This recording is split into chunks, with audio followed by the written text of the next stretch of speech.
আসলে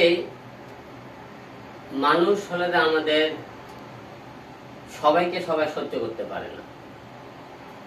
আর হিরো এবং হিরোইন এদের জীবনে প্রেম ভালোবাসা এবং জুটি আসবে।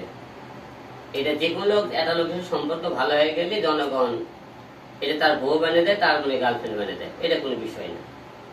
তো আমাদের হিরোকের জীবনে কেলেঙ্কারি থাকবে, হিরোইনগুলোও থাকবে।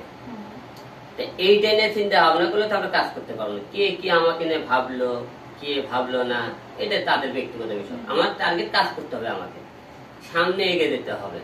হয়তো এই নিয়ে অনেকে অনেক রকম কথাবার্তা বলে, এসব কথাগুলো আমরা ধরি, তাহলে কাজ করুন। আপনি ধরেন যে কোনো লোকের আপনি আমার সাথে 5 দিন তাহলে মনে করেন টকশো করেন, ধরেন তা না আপনি সাথে 5টা টকশো করতেন, করার পরে ধরেন আপনি সাথে টকশো করতে করতে আমি আপনি 2টা মিউজিক ভিডিও বানাচ্ছি, মুভি করছি, তাহলে কবে হিরো আলমের সাথে আপনি ম্যাডাম ঘন ঘন কেন টকশো করতেছে?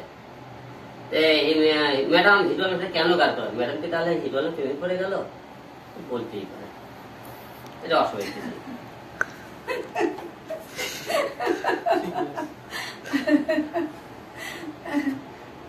এটা অসম্ভব কিছু না, ম্যাডামও প্রেমে পড়ে যেতে পারে।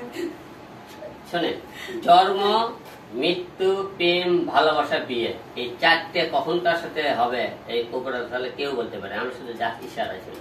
আচ্ছা, হিরো হওয়ার পরে যেমন